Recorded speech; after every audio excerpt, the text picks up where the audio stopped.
Қайырлы күн, құрметті көрермен. Бүгін Көкшетау қаласында Еркін Әуелбеков көшесінде қоғам және мемлекет қайраткері, Көкшетау қаласына еңбегі сіңген тұлға Еркін Нұржанұлы Әуелбековке осындай ескерткіш орнатылды.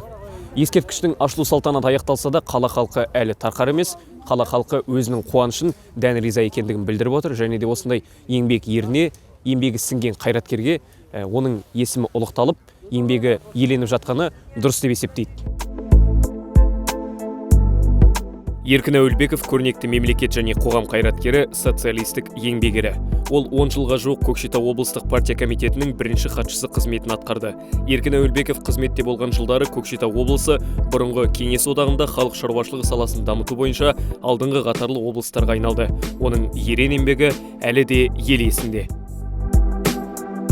Тарихи үлкен дүние ғой бұл. Осы Көкшетауға Еркін Нұржанұлында еңбек еткен ешкім жоқ. Бұл кісінің енді аты осылай аталып қалуға тиісті, жастарға үлгі болуға тиісті. Өзіміз басынан бастап, осы ескерткіш осы жерге орнатыла бастағаннан бастап, осы тұрған жігіттер бәрі де атсалысты. Анау астындағы фундаменті құйылғанда бүкіл нелерінің барлығында өте бір сондай қасында жүрдік бірге. Күнде осы ашылғанша осында болдық. Өте қуанышымыз зор. Ағамыздың рухы көтеріле берсін, аруақта жастарға үлгі болсын. Қала мен облыстың экономикасы мен мәдениетін дамытудағы, оның әл-ауқатын жақсартудағы ерекше еңбегі үшін Еркін Әуелбековке 1998 жылы Көкшетау қаласының құрметті азаматы атағы берілді. 2020 жылы Еркін Әуелбековтің 90 жылдығы атап өтіліп, өзі тұрған Сәтбаев көшесі нөмір 15 үйге орнатылған мемориалды тақта жаңартылды. Баяғыдан білеміз Еркін Нұржан, Еркін Әуелбеков, Еркін Нұржанович. Өйткені мен Шымкентте тұрдым, Қызылордада да болдым, білмейтін кісілер жоқ екен.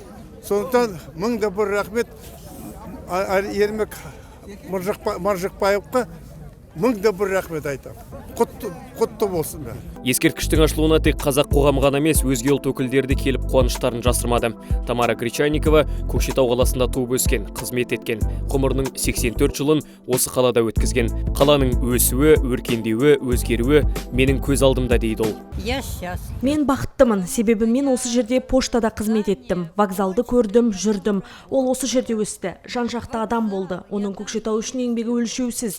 58 жылы облысымыз тың істерін игеруге байланысты жоғары марапатқа ие болды. Қала өркендеді. Кезінде тас жолдарда түкте болмаған, бірақ қала таза болатын. Міне мен жай ғана бақыттымын. Әдемі ескерткіш, тірісінде қандай болса тап сондай. Тіпті бас киімін шешіп тағзым етіп тұр. Вот он вес, какой он есть. И даже шляпу перед народом снял. Айта кетейік, бүгінде Көкшетау қаласында, сондай-ақ Арқалық және Сұр өңіріндегі іргелі көшелер арда азаматтың есімімен аталады.